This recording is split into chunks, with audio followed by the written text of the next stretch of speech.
Install ചെയ്തിട്ട് open ചെയ്യുമ്പോൾ ഇതുപോലത്തെ ഒരു വിൻഡോ ആയിരിക്കും വരിക. താഴെ സെർച്ച് ബാർ ഉണ്ട്, അവിടെ പോയിട്ട് ഏത് ക്രിപ്റ്റോ കറൻസിയെ കുറിച്ച് വേണമെങ്കിലും നിങ്ങൾക്ക് എന്ത് ചെയ്യാം, ഇവിടെ സെർച്ച് ചെയ്തിട്ട് നിങ്ങൾക്ക് പരിശോധിക്കാൻ സാധിക്കുന്നതാണ്. ഞാനിപ്പോ ഇവിടെ എംഫിൻ എന്ന് സെർച്ച് ചെയ്തു, റിസൾട്ട് വന്നിട്ടുണ്ട്. വാവ്, സൂപ്പർ. വളരെയധികം ത്രില്ലിംഗ് മൊമെന്റ് ആണെന്ന് പറഞ്ഞത് കൊണ്ടാണ്. കറന്റ്ലി ഇപ്പോ ട്രേഡ് ചെയ്തുകൊണ്ടിരിക്കുന്ന 29.65, ഒരു 29.5 രൂപയോളം ആയിട്ടുണ്ടെന്നുള്ളതാണ്. മിക്കവാറും ഇന്ന് രാത്രി 30 മുകളിൽ പോകാനായിട്ടുള്ള എല്ലാ സാധ്യതകളും ഉണ്ട്. Congratulations to all community members. Okay, ഇങ്ങനെ ഒരു സ്ക്രീൻ നമുക്ക് ഇവിടെ ഓപ്പൺ ആയി. അതിന് ഏറ്റവും മുകളിലായിട്ട് എംഫിൻ എന്ന് കൊടുത്തിട്ടുണ്ട്, ഒരു ബാർ കൊടുത്തിട്ട് USDT എന്ന് കൊടുത്തിട്ടുണ്ട്. അതായത് എംഫിനും USDTയുമായിട്ടാണ് പെയറിംഗ് ഇവിടെ കണക്ട് ചെയ്തിട്ടുള്ളത്. തൊട്ട് താഴെയായിട്ട് BSC എന്ന് കൊടുത്തിട്ടുണ്ട്. അതായത് ഇപ്പോ ബിനാൻസ് ചെയിനിലാണ് ഇത് റൺ ചെയ്തുകൊണ്ടിരിക്കുന്നത്. പാൻകേക്ക് സ്വാപ്പ് എന്ന് കൊടുത്തിട്ടുണ്ട്. പാൻകേക്ക് സ്വാപ്പിലാണ് ലിക്വിഡിറ്റി ഉള്ളത്, അല്ലെങ്കിൽ ലിസ്റ്റ് ചെയ്തിട്ടുള്ളത്. ഇത് താഴത്തേക്ക് വരുമ്പോൾ എംഫിൻ ടോക്കന്റെ മനോഹരമായിട്ടൊരു എംബ്ലം കൊടുത്തിട്ടുണ്ട്. അതിന്റെ താഴെ പ്രൈസ് കൊടുത്തിട്ടുണ്ട്, അല്ലെ, 0.2963 എന്ന് കൊടുത്തിട്ടുണ്ട്. ഇത് ഇപ്പോൾ നമ്മളൊരു രണ്ട് മാസം മുമ്പായിരുന്നെങ്കിൽ 0.008 ആയിരുന്നു നമുക്ക് കാണാൻ സാധിക്കുക. ഇപ്പോൾ നമ്മൾ നോക്കുമ്പോൾ വളരെയധികം ഹാപ്പിയാണ്, ത്രില്ലിംഗ് മൊമെന്റ് ആണ്. ഒന്ന് ആലോചിച്ച് നോക്കിയാൽ 10 പൈസയിൽ ഫസ്റ്റ് ഡേ ക്ലോസ് ചെയ്തിട്ടുള്ള ടോക്കൺ. പല വ്യക്തികളും പറഞ്ഞു ഇതൊന്നും ഇവിടെ ഓടില്ല, ഇതൊന്നും നിങ്ങളെ കൊണ്ട് പറ്റില്ല, പൊക്കിയെടുക്കാൻ പറ്റില്ല എന്ന് പറഞ്ഞ ആൾക്കാരുണ്ട്. അവരുടെ മുമ്പിലേക്ക് നെക്സ ഇന്റർനാഷണൽ എന്ന് പറയുന്ന ഈ ഒരു ടീം ഒരു ചലഞ്ചായിട്ട് ഏറ്റെടുത്തുകൊണ്ട് നമ്മളിവിടെ വണ്ടി വെട്ടിയിട്ട് പോലും അടി തുടങ്ങിയിട്ടില്ലെന്നേ. പ്രീ ലോഞ്ച് പോലും ആയിട്ടില്ല. നെക്സ്റ്റ് ഈ പറയുന്ന 2-ാം തീയതിയാണ് പ്രീ ലോഞ്ച് വരുന്നത് ഗോവയില്. അടി തുടങ്ങിയിട്ടും കൂടിയില്ല. അപ്പൊ തന്നെ 30 രൂപയുടെ അടുത്ത് എത്തിക്കഴിഞ്ഞു എന്നുള്ളതാണ്. വളരെയധികം ഹാപ്പിയാണ്, അത്രയും എക്സൈറ്റഡ് കൂടിയാണ്. ഞാൻ സാധാരണ എക്സൈറ്റ്മെന്റ് വരുമ്പോൾ ഈ രീതിയിലുള്ള ഇങ്ങനെയുള്ള സംസാരിക്കാറ്, വളരെയധികം ആവശ്യത്തോടു കൂടിയാണ് സംസാരിക്കാറ്. പക്ഷെ എനിക്ക് വാക്കുകൾ കിട്ടുന്നില്ല. അത്രയും വളരെയധികം ഒരു സന്തോഷത്തിന്റെ ദിവസങ്ങളിലൂടെയാണ് നമ്മൾ കടന്നുപോയിക്കൊണ്ടിരിക്കുന്നത്. അപ്പൊ ഇതാണ് നമ്മൾ ചെക്ക് ചെയ്യുന്നത് പ്രൈസ്. ഇനി ഒരു ടോക്കണിനെ കുറിച്ച് നമ്മൾ പരിശോധിക്കുമ്പോൾ ഏറ്റവും ആദ്യം നമ്മൾ പരിശോധിക്കേണ്ടത് അതിന്റെ ലിക്വിഡിറ്റി ആണ്. ആ പ്രൈസിന്റെ തൊട്ട് താഴെയായിട്ട് ലിക്വിഡിറ്റി എന്ന് കൊടുത്തിട്ടുണ്ട്. 522K എന്ന് കൊടുത്തിട്ടുണ്ട്. അത്രയും ഡോളർ ആണെന്ന് കൊടുത്തിട്ടുണ്ട്. അപ്പൊ അതാണ് ലിക്വിഡിറ്റി. എന്താണ് ഒരു ടോക്കണിനെ സംബന്ധിച്ചിടത്തോളം ലിക്വിഡിറ്റി എന്ന് പറഞ്ഞു കഴിഞ്ഞാൽ അതിന്റെ ആകെ പണമാണ് ലിക്വിഡിറ്റി എന്ന് പറയുന്നത്. അപ്പൊ നമ്മള് ആ ടോക്കൺ നമ്മൾ പർച്ചേസ് ചെയ്യുമ്പോൾ നമ്മുടെ USDT നമ്മൾ കൊടുത്തിട്ടാണ് നമ്മൾ മേടിക്കുന്നത്, അല്ലെ? ആ USDT അങ്ങോട്ട് പോവുക, ലിക്വിഡിറ്റിയിലേക്ക് ആഡ് ആവുക. നമ്മൾ സെല്ല് ചെയ്യുമ്പോൾ നമുക്ക് പണം കിട്ടുന്ന അത് എവിടുന്ന വരിക? ആ ലിക്വിഡിറ്റിയിൽ നിന്ന് വരിക. അപ്പൊ ആകെ പണമാണ് ലിക്വിഡിറ്റി എന്ന് പറയുന്നത്. ഡേ ഫ്രണ്ട്സ്, 90% പ്രോജക്റ്റുകളുടെ ഡെവലപ്പേഴ്സും ഈ ലിക്വിഡിറ്റിയിൽ കൈവച്ചിട്ടാണ് ആ പ്രോജക്റ്റുകളെ സ്കാം ചെയ്തിട്ടുള്ളത്. ആ ലിക്വിഡിറ്റി അങ്ങ് റിമൂവ് ചെയ്ത് കളയും. അവിടെ 0 വാല്യൂ ആയിരിക്കും കാണിക്കുക. അപ്പോ അതായത് ആ ലിക്വിഡിറ്റി റിമൂവ് ചെയ്ത് കഴിഞ്ഞാൽ നമ്മുടെ കൈകളിൽ നിരവധിയായിട്ടുള്ള കോടിക്കണക്കിനായിട്ടുള്ള ടോക്കണുകൾ നമ്മുടെ കയ്യിൽ ഉണ്ടാവും. പക്ഷെ അതിന് മാർക്കറ്റിൽ 0 വാല്യൂ മാത്രമായിരിക്കും. അപ്പൊ നമ്മൾ ഏറ്റവും ആദ്യം ഒരു ടോക്കണിനെ കുറിച്ച് പരിശോധിക്കുമ്പോൾ നമ്മൾ മനസ്സിലാക്കേണ്ടത് ആ ലിക്വിഡിറ്റിയുടെ, ആ ടോക്കണിന്റെ ലിക്വിഡിറ്റി പൂൾ ലോക്ക്ഡ് ആണോ എന്നാണ് നമ്മൾ പരിശോധിക്കേണ്ടത്. അവിടെ ഒരു സിമ്പിൾ കാണിച്ചിട്ടുണ്ട് ലോക്കിന്റെയും, അതിന്റെ ചുറ്റുമായിട്ടൊരു ഗ്രീൻ സർക്കിളും കാണിച്ചിട്ടുണ്ട്. ദാറ്റ് മീൻസ് ആ ടോക്കണിന്റെ ലിക്വിഡിറ്റി പൂൾ ലോക്ക്ഡ് ആണ് എന്നുള്ളത് തന്നെയാണ്. അതിൽ ക്ലിക്ക് ചെയ്യുന്ന ആ ലോക്ക് സിമ്പിളിൽ നിങ്ങൾ ക്ലിക്ക് ചെയ്യാം. ക്ലിക്ക് ചെയ്യുമ്പോൾ നമുക്കിവിടെ താഴെ കാണാൻ സാധിക്കും ടോട്ടൽ ലോക്ക്ഡ് ലിക്വിഡിറ്റി 100% ആണ്. നിങ്ങൾ മാർക്കറ്റിൽ അവൈലബിൾ ആയിട്ടുള്ള ഏതൊരു ടോക്കണെ കുറിച്ച് നിങ്ങൾ പരിശോധിച്ചോളൂ, അതിന്റെ ലിക്വിഡിറ്റി പൂൾ 100% ലോക്ക്ഡ് ആണ് നിങ്ങൾക്ക് കാണാൻ സാധിക്കില്ല. അത് ഈ ഒരു ടോക്കണോമിക്സിന്റെ ഏറ്റവും വലിയ പ്രത്യേകതയാണ്. ഇനി ഏറ്റവും താഴെയായിട്ട് പിങ്ക് ലോക്ക് എന്ന് കാണിച്ചിട്ടുണ്ട്, അതിന്റെ താഴെ 100% കാണിച്ചിട്ടുണ്ട്. അപ്പൊ പിങ്ക് ലോക്കിൽ ക്ലിക്ക് ചെയ്യുക. അപ്പൊ അത് പിങ്ക് ലോക്കിന്റെ ക്രിപ്റ്റോയിൽ ഏറ്റവും സേഫസ്റ്റ് ആയിട്ടുള്ള മെത്തേഡ് എന്താണെന്ന് ചോദിച്ചു കഴിഞ്ഞാൽ അതിന്റെ ലിക്വിഡിറ്റി പിങ്ക് ലോക്കിൽ ലോക്ക് ആണെങ്കിൽ ആ ടോക്കണിന്റെ ലിക്വിഡിറ്റി ഏറ്റവും സേഫ് ആണ് എന്നുള്ളത് തന്നെയാണ്. ഇനി പിങ്ക് ലോക്കിന്റെ വെബ്സൈറ്റിലേക്ക് നമ്മൾ പോയി ഏറ്റവും താഴെയായിട്ട് വ്യൂ എന്ന് കൊടുത്തിട്ടുണ്ടെങ്കിൽ അവിടെ വ്യൂ എന്നുള്ള ഒരു പിങ്ക് കളറിൽ കാണിച്ചിട്ടുണ്ട്. അതൊരു ലിങ്ക് ആണ്. അതിൽ ക്ലിക്ക് ചെയ്യുമ്പോൾ നമ്മൾ മറ്റൊരു വിൻഡോയിലേക്ക് പോകും. ഈ ഫ്രണ്ട്സ് ഇവിടെ കൃത്യമായിട്ട് കാണിച്ചിട്ടുണ്ട് ലോക്ക് ഡേറ്റ് 2026 മാർച്ച് 1 എംഫിൻ ടോക്കണിന്റെ ലിക്വിഡിറ്റി 100% പിങ്ക് ലോക്കർ ലോക്ക് ചെയ്തിട്ടുള്ളത്. അൺലോക്ക് ഡേറ്റ് കൊടുത്തിട്ടുണ്ട് 2029 മാർച്ച് 1 വരെ. ഓൾമോസ്റ്റ് 3 years, അടുത്തൊരു 3 വർഷത്തേക്ക് എംഫിൻ ടോക്കണിന്റെ ലിക്വിഡിറ്റി പൂൾ 100% ലോക്ക്ഡ് ആണ്. ഇത്രയും ട്രസ്റ്റബിൾ ആയിട്ടുള്ള ഒരു പ്രോജക്റ്റ് ആണ്, ഒരു ടോക്കൺ ആണ് എംഫിൻ ടോക്കൺ എന്ന് പറയുന്നത്. ഫ്രണ്ട്സ്, ഇതാണ് നമ്മുടെ സാധ്യത എന്ന് പറയുന്നത്. അടുത്തൊരു 3 വർഷത്തേക്ക് മിനിമം എംഫിൻ ടോക്കണിന്റെ ലിക്വിഡിറ്റി പൂൾ 100% ലോക്ക്ഡ് ആണ്. നമ്മളൊരു 5 മിനിറ്റ് കൂടി ചിലപ്പോൾ നമ്മൾ നോക്കി നിന്നിട്ടുണ്ടെങ്കിൽ ചിലപ്പോൾ 30 രൂപയുടെ മുകളിലേക്ക് പോവാൻ $0.3 അതിന്റെ മുകളിലേക്കും പോകാൻ സാധ്യതയുണ്ട്. ഓക്കെ, കാണാൻ സാധിക്കട്ടെ. ഓക്കെ, ഇനി ലിക്വിഡിറ്റിയുടെ തൊട്ട് റൈറ്റ് സൈഡിലായിട്ട് FDV എന്ന് കൊടുത്തിട്ടുണ്ട്. അതിന്റെ തൊട്ടപ്പുറത്തായിട്ട് മാർക്കറ്റ് ക്യാപ്പ് എന്ന് കൊടുത്തിട്ടുണ്ട്. എന്താണ് FDV, എന്താണ് മാർക്കറ്റ് ക്യാപ്പ് എന്നുള്ളതൊക്കെ നമ്മുടെ ട്രെയിനിങ് പ്രോഗ്രാമുകളിൽ ഡീറ്റെയിൽ ആയിട്ട് നമ്മൾ വിശദീകരിക്കുന്നുണ്ട്. ഇവിടെ നമ്മൾ ഫാസ്റ്റ് ആയിട്ട് എന്താണ് ഇവിടെ നമ്മൾ മനസ്സിലാക്കേണ്ടതെന്ന് മാത്രം പറയാം. FDV മാർക്കറ്റ് ക്യാപ്പും ഒരേ വാല്യൂ ആണ് ഇവിടെ കൊടുത്തിട്ടുള്ളത്. 29.2 മില്യൺ എന്നാണ് രണ്ടും കൊടുത്തിട്ടുള്ളത്. ഇത് രണ്ടും ഒരേ വാല്യൂ ആണെങ്കിൽ അതിന്റെ അർത്ഥം ഇത്രയേ ഉള്ളൂ, എത്ര ടോക്കണുകൾ ഉണ്ടോ, ടോട്ടൽ സപ്ലൈ ആയിട്ടുള്ള എത്ര ടോക്കണുകളാണോ അവൈലബിൾ ആയിട്ടുള്ളത്, അത്രയും ടോക്കണുകൾ സർക്കുലേഷനിലാണ് ഉള്ളത് എന്നുള്ളതാണ്. ഇത്രയും മനസ്സിലാക്കിയാൽ മതി, സിമ്പിൾ ആയിട്ട്. ഇനി FDV മാർക്കറ്റ് ക്യാപ്പ് രണ്ടും രണ്ട് വാല്യൂ ആണെങ്കിൽ എന്താണ് അർത്ഥമാക്കുന്നത്? ദാറ്റ് മീൻസ് ആ ഡെവലപ്പേഴ്സ് ലിക്വിഡിറ്റിയൊക്കെ ചിലപ്പോൾ ലോക്കൽ ആയിരിക്കും. ഏതൊക്കെയോ ഹിഡൻ വാലറ്റുകളിൽ കുറെ അധികം ടോക്കണുകൾ അവർ മാറ്റി വെച്ചിട്ടുണ്ട്. ഏത് സമയത്ത് വേണമെങ്കിലും അവർക്കത് മാർക്കറ്റിൽ സെല്ല് ചെയ്യാനായിട്ടുള്ള പൂർണ്ണമായിട്ടുള്ള സ്വാതന്ത്ര്യം ഉണ്ടാവുന്നതാണ്. അങ്ങനെ മാർക്കറ്റിൽ സെല്ല് ചെയ്യുകയും അങ്ങനെ ടോക്കൺ ക്രാഷ് ആവാനായിട്ടുള്ള സാധ്യതയും അവിടെ ഉണ്ട് എന്നുള്ളതാണ് മനസ്സിലാക്കേണ്ടത്. FDV മാർക്കറ്റ് ക്യാപ്പും രണ്ട് വാല്യൂ ആണെങ്കിൽ മനസ്സിലാക്കേണ്ടത് അതാണ്, സിമ്പിൾ ആയിട്ട്. ഇനി കുറച്ചുകൂടി നമ്മൾ താഴത്തേക്ക് പോവുകയാണെങ്കിൽ ഇവിടെ ഏറ്റവും താഴെയായിട്ട് ഗോ പ്ലസ് സെക്യൂരിറ്റി എന്ന് കൊടുത്തിട്ടുണ്ട്. ഒരു റെഡ് മാർക്കിൽ 3 ഇഷ്യൂസ് എന്ന് കാണിച്ചിട്ടുണ്ട് അല്ലെ. അപ്പൊ അതിൽ നിങ്ങൾ ക്ലിക്ക് ചെയ്യുകയാണെങ്കിൽ ആ ടോക്കണിന്റെ പോസിറ്റീവ് സൈഡ് എന്തൊക്കെയാണ് അല്ലെങ്കിൽ നെഗറ്റീവ് സൈഡുകൾ എന്തൊക്കെയാണ് നമുക്കവിടെ കൃത്യമായിട്ട് കാണാൻ സാധിക്കും. നിങ്ങൾ കോയിൻ മാർക്കറ്റ് ക്യാപ്പിൽ പോയി നോക്കുമ്പോഴും ഈ റെഡ് അലേർട്ട് അവിടെ കാണാൻ സാധിക്കും. ഹൈ അലേർട്ട് എന്ന് പറഞ്ഞ് അവിടെ കൊടുത്തിട്ടുണ്ടാവും. ചില ആളുകൾ വിളിക്കാറുണ്ട്, സാർ എന്താണ് കോയിൻ മാർക്കറ്റ് ക്യാപ്പിൽ ഹൈ അലേർട്ട് കാണിച്ചിട്ടുണ്ടല്ലോ, എന്താണെന്നുള്ളത്. Day friends, coin market cap ആയിക്കോട്ടെ, ഡെക്സ് സ്ക്രീനർ ആപ്പ് ആയിക്കോട്ടെ, ആ തരുന്ന ഇൻഫർമേഷൻസ് ആർക്കുള്ളതാ? കോമൺ ട്രേഡേഴ്സിന് വേണ്ടിയിട്ടുള്ള ഇൻഫർമേഷൻസ് ആയിരിക്കും അവർ തരിക. അപ്പൊ കോമൺ ട്രേഡേഴ്സ് ഒന്ന് അലേർട്ട് ആയിട്ടിരിക്കുക. എന്താണ് ഏറ്റവും വലിയ ഹൈ അലേർട്ട് ആയിട്ട് കൊടുത്തിരിക്കുന്നത്? ഏറ്റവും ആദ്യം കൊടുത്തിട്ടുള്ളത് സെൽ ടാക്സ് 35%. അതായത് ഞാൻ നേരത്തെ പറഞ്ഞതുപോലെ എംഫിൻ ടോക്കൺ മാർക്കറ്റിൽ ക്രാഷ് ആവാനായിട്ടുള്ള എല്ലാ സാധ്യതകളും ഇവിടെ ബ്ലോക്ക് ചെയ്തിട്ടുണ്ട് എന്നുള്ളതാണ്. അതിൽ ഏറ്റവും ആദ്യമാണ് നമ്മൾ പറഞ്ഞു ലിക്വിഡിറ്റി ലോക്ക്ഡ് ആണ്. ലിക്വിഡിറ്റിയിൽ കൈവെക്കാനായിട്ട് ഡെവലപ്പേഴ്സിന് സാധിക്കില്ല. അത് ഒന്നാമത്തെ കാര്യം. രണ്ടാമത്തേത്, മാർക്കറ്റിലുള്ള കോമൺ ട്രേഡേഴ്സ് ഉണ്ട്. അത് നമ്മളെ പോലെയുള്ള $100,000 വെച്ച് ബൈ ചെയ്യുന്ന ആൾക്കാരൊന്നുമില്ല. ലക്ഷക്കണക്കിന് കോടിക്കണക്കിന് ഡോളർ ഉപയോഗിച്ചുകൊണ്ട് അതും പുതുതായിട്ട് ലോഞ്ച് ചെയ്യുന്ന ടോക്കണുകളെ മാത്രം ടാർഗറ്റ് ചെയ്തുകൊണ്ട് ട്രേഡ് ചെയ്യുന്ന ട്രേഡേഴ്സ് മാർക്കറ്റിൽ അവൈലബിൾ ആണ്. അത്തരം വലിയ ട്രേഡേഴ്സിന് വെയിൽ കാറ്റഗറിയിലുള്ള ട്രേഡേഴ്സ് അല്ലെങ്കിൽ വെയിൽ ട്രേഡേഴ്സ് എന്നാ പറയാം, ഇൻസ്റ്റിറ്റ്യൂഷണൽ ട്രേഡേഴ്സ് എന്നൊക്കെ പറയാറുണ്ട്. അപ്പൊ അങ്ങനെയുള്ള ട്രേഡേഴ്സ് എന്ത് ചെയ്യാൻ പറ്റും? അവർക്ക് ബൈ ചെയ്യാം. ബൈ ചെയ്ത് കഴിഞ്ഞാൽ ആ ടോക്കണിന്റെ വില അപ്പോഴേ മുകളിലേക്ക് പോകും. എന്നിട്ട് നല്ലൊരു വിലയിൽ വരുമ്പോൾ അതുപോലെ തന്നെ അവർ സെല്ല് ചെയ്യും. മാർക്കറ്റിൽ ആ ടോക്കൺ ക്രാഷ് ആവും. ആ ടോക്കൺ ഉണ്ടാവില്ല. ആ ടോക്കണുമായിട്ട് ബന്ധപ്പെട്ടുള്ള എല്ലാ പ്രോജക്റ്റുകളും ക്രാഷ് ആവുന്നതാണ്. അപ്പൊ അത് ഒഴിവാക്കാൻ വേണ്ടിയിട്ട് ഇവിടെ നിങ്ങൾക്ക് പുറമെയുള്ള ട്രേഡേഴ്സ് ആണോ, നിങ്ങൾക്ക് ബൈ ചെയ്യണമെങ്കിൽ ബൈ ചെയ്തോ. പക്ഷെ എന്ത് ചെയ്യാം, സെൽ ടാക്സ് 35% ഉണ്ട്. നിങ്ങൾ സെല്ല് ചെയ്യുമ്പോൾ 35% കട്ടായി പോകും. അതുകൊണ്ട് കോമൺ ട്രേഡേഴ്സ് ഹൈ അലേർട്ട് ആയിട്ടിരിക്കുക. ഇവിടെ 35% സെൽ ടാക്സ് ഉണ്ട്, കട്ടായി പോകും. ദാറ്റ് മീൻസ് കോമൺ ട്രേഡേഴ്സിന് തൽക്കാലം ഇവിടെ എംഫിൻ ടോക്കൺ ആവശ്യമില്ല എന്നുള്ളതാണ്. നമ്മുടെ ഇവിടെ ഇത് കോമൺ ട്രേഡേഴ്സിന് ക്യാഷ് ഉണ്ടാക്കി കൊടുക്കാൻ വേണ്ടിയുള്ള ടോക്കൺ അല്ല. ഇതൊരു കമ്മ്യൂണിറ്റി ബേസ് ചെയ്തിട്ടുള്ള ടോക്കൺ ആണ്. കമ്മ്യൂണിറ്റിയുടെ പ്രവർത്തനങ്ങളിലൂടെ ആ യൂട്ടിലിറ്റികളിലൂടെ സ്റ്റെപ്പ് ആയിട്ട് ഈ ടോക്കൺ ഉയർന്നുകൊണ്ടിരിക്കുകയാണ്. അതിന്റെ പൂർണ്ണമായിട്ടുള്ള പ്രോഫിറ്റും ബെനിഫിറ്റും എല്ലാം കിട്ടുന്നത് ആ കമ്മ്യൂണിറ്റിയിലുള്ള വ്യക്തികൾക്ക് മാത്രമായിരിക്കും.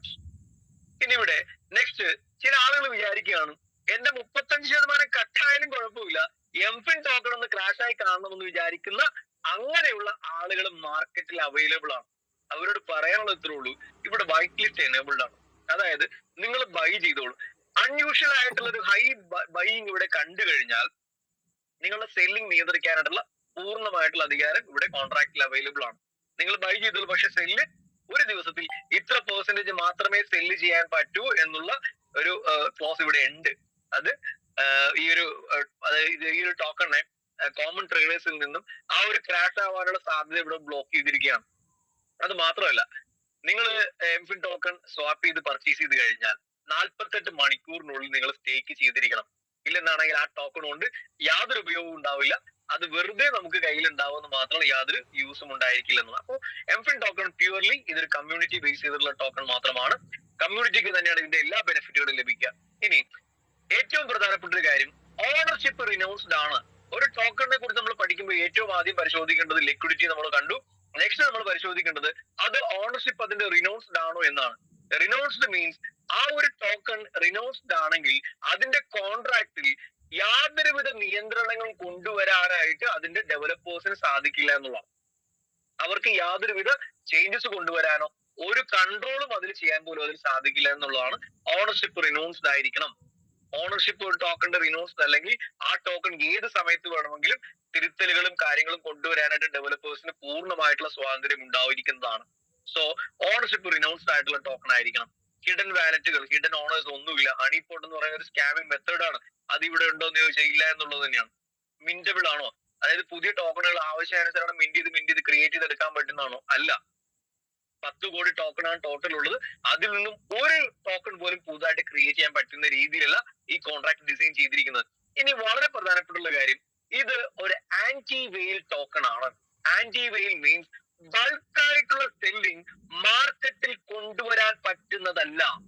ദാറ്റ് മീൻസ് അത് ഡെവലപ്പേഴ്സിന്റെ വാലറ്റ് ആണെങ്കിൽ ശരി, ഇതിന്റെ ടോപ്പ് ലീഡേഴ്സിന്റെ വാലറ്റ് ആണെങ്കിൽ ശരി, പുറമേ നിന്നുള്ള ട്രേഡേഴ്സിന്റെ ആണെങ്കിൽ ശരി, ഇവിടെ ഒരു ബൾക്ക് സെല്ലിംഗ് ഇവിടെ സാധ്യമല്ല. അതുകൊണ്ടാണ് ഈ ഒരു ടോക്കൺ ആന്റി വെയിൽ ആണെന്ന് പറയുന്നത്. ഡെവലപ്പേഴ്സിന്റെ വാലറ്റില് ഏതെങ്കിലും ഹിഡൻ വാലറ്റുകളിൽ കോടിക്കണക്കിന് ടോക്കണുകൾ സൂക്ഷിച്ചിട്ടുള്ള പ്രോജക്റ്റുകളാണെങ്കിൽ, അത്തരം ക്രിപ്റ്റോ കറൻസികൾ ആണെങ്കിൽ ശ്രദ്ധിച്ചു നോക്കിയാൽ കാണാൻ സാധിക്കും അത് ആന്റി വെയിൽ ആയിരിക്കില്ല. ദാറ്റ് മീൻസ് എപ്പോ വേണമെങ്കിലും ബൾക്കായിട്ടുള്ള സെല്ലിങ്ങിനുള്ള പൂർണ്ണമായിട്ടുള്ള സ്വാതന്ത്ര്യം എല്ലാ വാലറ്റിലും അവൈലബിൾ ആണ് എന്നുള്ളതാണ്. ദാറ്റ് മീൻസ് അത് ഡെവലപ്പേഴ്സിന് സ്കാം ചെയ്യാനായിട്ടുള്ള ലൂപ്പ് ഹോൾ ആണ് ഇട്ടിരിക്കുന്നത് എന്നുള്ളത് തന്നെയാണ്. അപ്പോ ഇത്തരം കാര്യങ്ങളാണ് നമ്മളൊരു ടോക്കണിനെ കുറിച്ച് പരിശോധിക്കുമ്പോൾ നമ്മൾ മനസ്സിലാക്കിയിരിക്കേണ്ടത്. അപ്പോ ഇപ്പൊ നമ്മൾ ഈ ഒരു പ്രോഗ്രാമിൽ ഫാന്റാസ്റ്റിക് $0.3 കഴിഞ്ഞു എന്നുള്ളത് തന്നെയാണ്. Congratulations to all Metafinix family and congratulations to all Nexa international leaders and team members. Thank you so much. Okay, അപ്പൊ ഇങ്ങനെയാണ് നമ്മൾ ഒരു ടോക്കണിന്റെ അതിന് സ്കാം ആകാനായിട്ടുള്ള സാധ്യത ഉണ്ടോ നമ്മൾ പരിശോധിക്കേണ്ടത് എങ്ങനെയാണ്. അപ്പോ ഈ എംഫിൻ ടോക്കണെ കുറിച്ച് മാത്രമല്ല, നമ്മുടെ മുമ്പിൽ വരുന്ന ഏതൊരു പ്രോജക്റ്റും ഏതൊരു ടോക്കണെ കുറിച്ച് നമ്മൾ ഇതുപോലെ ചെക്ക് ചെയ്ത് പരിശോധിച്ച് നമ്മൾ മനസ്സിലാക്കിയിട്ട് മാത്രം ആ പ്രോജക്റ്റിലേക്ക് നിങ്ങൾ കൈവെക്കുക. നിങ്ങളുടെ മുമ്പിൽ വരുന്ന ഏതൊരു പ്രോജക്റ്റും ഏതൊരു ടോക്കൺ, നിങ്ങൾ ട്രേഡിംഗിൽ ആണെങ്കിൽ പോലും നിങ്ങൾ ഏതെങ്കിലും ഒരു ടോക്കൺ അല്ലെങ്കിൽ ക്രിപ്റ്റോ നിങ്ങൾ ബൈ ചെയ്യുന്നതിന് മുമ്പ് നിങ്ങൾക്ക് ഇതുപോലെ പരിശോധിക്കാൻ സാധിക്കുന്നതാണ്.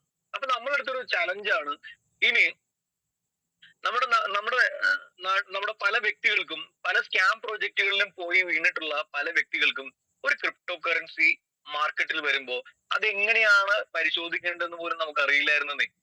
പലരും ചോദിക്കുന്നത് ഇത് എക്സ്ചേഞ്ച് ലിസ്റ്റ് ചെയ്തിട്ടുണ്ടോ? അങ്ങനെ എക്സ്ചേഞ്ച് ലിസ്റ്റ് ചെയ്തിട്ടുള്ള ടോക്കണുകൾ സ്കാം ആവില്ലെന്ന് ആരാ പറഞ്ഞത്? ഏതെങ്കിലും ഒരു ടോക്കൺ എക്സ്ചേഞ്ച് ലിസ്റ്റ് ചെയ്ത് കഴിഞ്ഞാൽ അത് സേഫ് ആണെന്ന് ആരാ പറഞ്ഞത്? എക്സ്ചേഞ്ച് ലിസ്റ്റ് ചെയ്തിട്ടില്ലെങ്കിൽ അത് നല്ല ടോക്കൺ അല്ല എന്ന് ആരാ പറയുന്നത്? എക്സ്ചേഞ്ച് ലിസ്റ്റ് ചെയ്യപ്പെട്ടുള്ള ടോക്കൺ സേഫ് ആണെങ്കിൽ ലൂണ എന്ന് പറയുന്ന ടോക്കൺ ഉണ്ടായിരുന്നല്ലോ, അതിനെക്കുറിച്ച് നിങ്ങളൊന്ന് പഠിച്ചു നോക്ക്. എന്തുകൊണ്ടാണ് അത് സ്കാം ആയതെന്ന് പഠിച്ചു നോക്ക്. എക്സ്ചേഞ്ച് ലിസ്റ്റ് ചെയ്യാനായിട്ട് ആർക്കും പറ്റും. അതിന്റെ ആ എക്സ്ചേഞ്ചിന്റെ ക്രൈറ്റീരിയ കംപ്ലീറ്റ് ചെയ്ത് കഴിഞ്ഞാൽ ഏത് ടോക്കണും ലിസ്റ്റ് ചെയ്യാൻ പറ്റും. പക്ഷെ കുറച്ച് കാര്യങ്ങൾ നമ്മൾ പരിശോധിക്കേണ്ടതുണ്ട്. അതാണ് നമ്മൾ അതിൽ ചെക്ക് ചെയ്യേണ്ടത്. ഓക്കെ, എന്തായാലും നമ്മളത് കണ്ടു.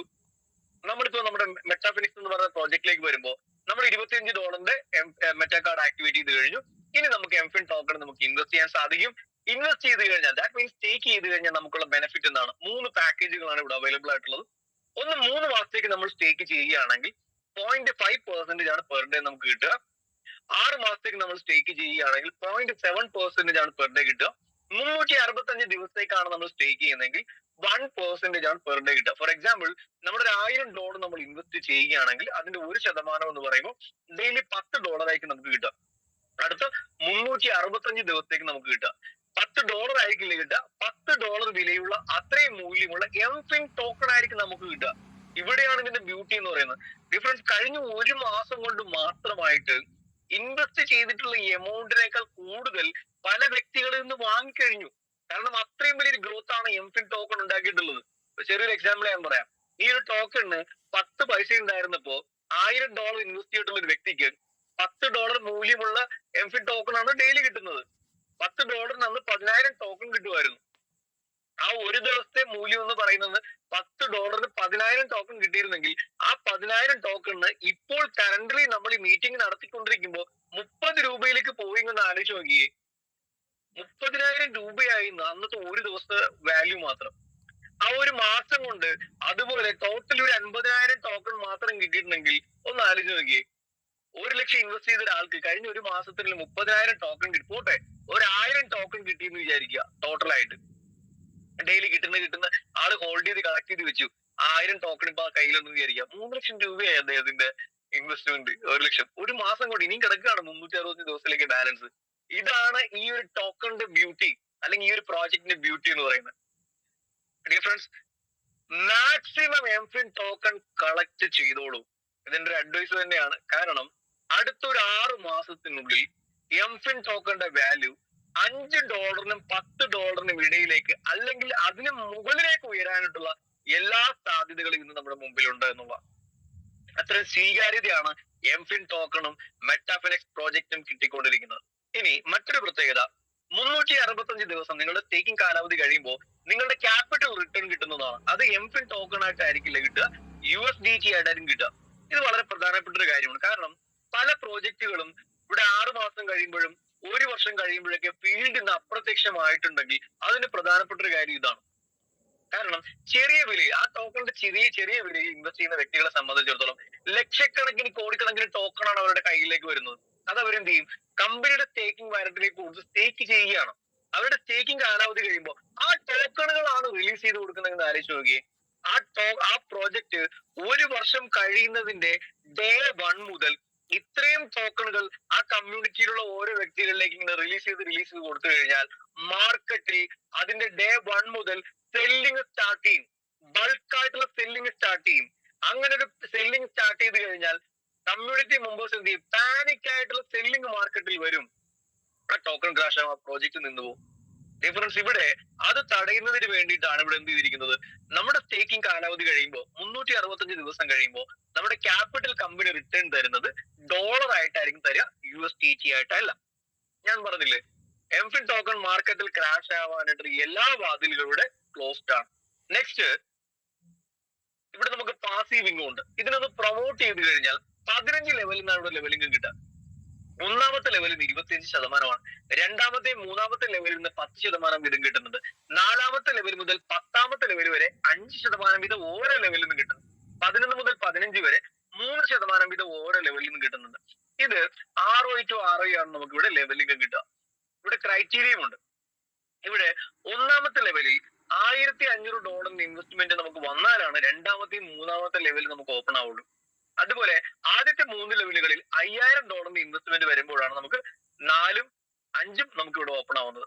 ആദ്യത്തെ 5 ലെവലുകളിൽ $10,000 ഇൻവെസ്റ്റ്മെന്റ് വരുമ്പോഴാണ് ആദ്യത്തെ 10 ലെവലുകൾ നമുക്ക് ഓപ്പൺ ആയി കിട്ടുന്നതാണ്. അങ്ങനെ ടോട്ടൽ നമ്മുടെ ടീമിൽ ഒരു $20,000 ഇൻവെസ്റ്റ്മെന്റ് വരുമ്പോൾ 15 ലെവലിൽ നമുക്ക് ഓപ്പൺ ആവുകയും 15 ലെവലിൽ നമുക്ക് ലെവൽ ഇൻകം, വളരെ ബ്യൂട്ടിഫുൾ ആയിട്ടുള്ള ഇൻകമാണ് കിട്ടിക്കൊണ്ടിരിക്കുന്നത്. മറ്റൊരു പ്രത്യേകത കൂടിയുണ്ട്. ഒരു വ്യക്തിയുടെ കയ്യിൽ നിന്ന് നമുക്ക് ലെവൽ ഇൻകം കിട്ടുന്നത് വെറും 100 ഡേയ്സ് മാത്രമായിരിക്കും. ആ 100 ഡേയ്സ് കൊണ്ടുള്ള ലെവൽ ഇൻകം മാത്രം മതി ഗൈസ് ഇവിടെ വളരെ വലിയ ഹ്യൂജ് ഇൻകം നേടാനായിട്ട്. കാരണം എംഫിൻ ടോക്കണിന്റെ ഗ്രോത്ത് അത്രത്തോളം വലുതാണെന്നുള്ളതാണ്. ഇനി ഇവിടെ നെക്സ്റ്റ് അടുത്തൊരു ഇൻകമാണ് റാങ്കിങ്. 8 റാങ്കുകൾ അവൈലബിൾ ആണ്. 8 റാങ്കിലും ഓരോ റാങ്ക് നമ്മൾ അച്ചീവ് ചെയ്യുമ്പോഴും ഒരു സിംഗിൾ പേയ്മെന്റ് റിവാർഡ് നമുക്ക് ഇവിടെ കിട്ടുന്നുണ്ട്. ആദ്യത്തെ റാങ്കാണ് R1 റാങ്ക്. അത് അച്ചീവ് ആകണമെങ്കിൽ നമ്മുടെ ടീമിൽ $2,500 ടോട്ടൽ ഇൻവെസ്റ്റ്മെന്റ് മാത്രം വന്നാൽ മതിയാവും. അതിന് 50-50 റൂളാണ്. 50-50 റൂൾ എന്ന് പറയുന്നത് നമുക്ക് എല്ലാവർക്കും അറിയാം. ഒരു ലെഗിൽ നിന്ന് മാക്സിമം 50% ആണ് കാൽക്കുലേറ്റ് ചെയ്യുക. ബാക്കി 50% മറ്റുള്ള ലെഗുകളിൽ നിന്ന് എല്ലാത്തിനും വന്നാൽ മതിയാവും. അപ്പോ ടോട്ടൽ നമ്മുടെ ടീമിൽ $2,500 ബിസിനസ് വരുമ്പോൾ R1 റാങ്കിലേക്ക് എത്തും. അപ്പോൾ തന്നെ ഒരു $100 സിംഗിൾ പേയ്മെന്റ് റിവാർഡ് ആയിട്ട് നമുക്ക് കിട്ടുന്നതാണ്. ഇതിൽ നെറ്റ്വർക്ക് മാർക്കറ്റിംഗിന്റെ ബ്യൂട്ടി, ടീം വർക്കിന്റെ ബ്യൂട്ടി വരുന്നത് ഇവിടെയാണ്. നമുക്ക് ബാക്കിയുള്ള റാങ്കുകളെല്ലാം എത്തണമെങ്കിൽ, ഫോർ എക്സാമ്പിൾ R2 റാങ്ക് നമ്മൾ എത്തണമെന്നാണെങ്കിൽ നമ്മൾ കൊണ്ടുവന്നിട്ടുള്ള ഡയറക്റ്റ് റെഫർ ചെയ്തിട്ടുള്ള വ്യക്തികളിൽ ഏതെങ്കിലും 2 വ്യക്തികളെ R1 റാങ്ക് അച്ചീവ് ചെയ്യിപ്പിച്ചാൽ നമുക്ക് R2 റാങ്ക് ആവാൻ സാധിക്കുന്നതാണ്. അങ്ങനെ തന്നെയാണ് ടോട്ടൽ 8 റാങ്കുകൾ ഇവിടെ വരിക. അങ്ങനെ 8ാമത്തെ റാങ്ക് നമ്മൾ അച്ചീവ് ചെയ്യുമ്പോൾ $25,000 ആണ് സിംഗിൾ പേയ്മെന്റ് റിവാർഡ് ആയിട്ട് കിട്ടുന്നത്. അങ്ങനെ നമ്മൾ ടോട്ടൽ 8 റാങ്കുകൾ നമ്മൾ കവർ ചെയ്യുമ്പോൾ $45,300 ആണ് റാങ്കിങ് മാത്രമായിട്ട് കിട്ടുക. ഇന്ത്യൻ മണിയിൽ പറയുകയാണെങ്കിൽ 45 ലക്ഷം രൂപയ്ക്ക് മുകളിലാണ് നമുക്ക് റാങ്കിങ് മാത്രമായിട്ട് കിട്ടുക. ഡിയർ ഫ്രണ്ട്സ്, ഇന്ന് ഈ ഒരു പ്രോഗ്രാമിലൂടെ മെറ്റാഫിനിക്സ് എന്ന് പറയുന്ന പ്രോജക്റ്റിനെ നമ്മൾ കേട്ട് മനസ്സിലാക്കി. അതിനേക്കാൾ ഉപരിയായിട്ട് എംഫിൻ ടോക്കന്റെ ടോക്കൺ ടോക്കണോയിസ് നമ്മൾ പഠിച്ചു മനസ്സിലാക്കി. അത് മാത്രമല്ല, നമ്മുടെ മുമ്പിലേക്ക് കടന്നു വരുന്ന ഏതൊരു ക്രിപ്റ്റോ കറൻസിയെ കുറിച്ചും എങ്ങനെ പഠിച്ചു മനസ്സിലാക്കണമെന്ന് കൂടി നമ്മൾ ഈ ഒരു പ്രോഗ്രാമിലൂടെ നമ്മൾ മനസ്സിലാക്കി എന്നുള്ളത് തന്നെയാണ്. ഡിയർ ഫ്രണ്ട്സ്, ഞാൻ പറഞ്ഞില്ലേ 2 മാസം മുമ്പ് 10 പൈസയിൽ തുടങ്ങിയെങ്കിൽ ഡിയർ ഫ്രണ്ട്സ് 2 മാസം പിന്നിടുമ്പോൾ 30 രൂപയ്ക്ക് മുകളിലാണ് ഇപ്പോൾ ട്രേഡ് ചെയ്യുന്നതെങ്കിൽ ഡാം ഷുവർ ഗ്യാരണ്ടിയാണ് അടുത്ത 6 മാസത്തിനുള്ളിൽ $5 മുകളിലേക്കും $10 മുകളിലേക്കും പോയിരിക്കും എന്നുള്ള കാര്യത്തിൽ യാതൊരു തർക്കവുമില്ല. കാരണം ഈ ഒരു പ്രോജക്റ്റിലേക്ക് കടന്നു വരുന്ന ഏതൊരു വ്യക്തിയെയും കൈപിടിച്ചുയർത്തിക്കൊണ്ട് നിങ്ങളെ സപ്പോർട്ട് തന്നുകൊണ്ട് വളരെ വലിയ ഉയരങ്ങളിലേക്ക് കൂട്ടിക്കൊണ്ടു പോകാനായിട്ട് കഴിവും കപ്പാസിറ്റിയും കമ്മിറ്റ്മെന്റും ഉള്ള ടീം ഉള്ള മെമ്പേഴ്സ് ഉള്ള ലീഡേഴ്സ് ഉള്ള ഒരു ടീം തന്നെയാണ് Nexa international team. Nexa international ടീമാണ് നിങ്ങളെ ഇൻവൈറ്റ് ചെയ്യുന്നത്. സോ നിങ്ങൾക്ക് ഈ ഒരു പ്രോജക്റ്റിലൂടെ മെറ്റാഫിനിക്സ് പ്രോജക്റ്റിനെ കുറിച്ച് നിങ്ങൾക്ക് കേട്ട് മനസ്സിലാക്കാൻ സാധിച്ചു. ഡിയർ ഫ്രണ്ട്സ്, ഇന്ന് എന്നെ ശ്രമിച്ച എല്ലാ വ്യക്തികൾക്കും മെറ്റാഫിനിക്സിലൂടെ എംഫിൻ ടോക്കണിലൂടെ നെക്സ ഇന്റർനാഷണൽ ടീമിനോടൊപ്പം ചേർന്ന് നിന്നുകൊണ്ട് വളരെ വലിയ വിജയങ്ങൾ സാമ്പത്തികമായിട്ട് കൊണ്ടുവരാൻ സാധിക്കട്ടെ എന്ന് ആശംസിക്കുന്നു. എന്നെ ശ്രമിച്ച എല്ലാവർക്കും നന്ദി പറഞ്ഞുകൊണ്ട് എന്റെ വാക്കുകൾ ഞാൻ ഇവിടെ നിർത്തുന്നു. Wish you all the best and thank you so much.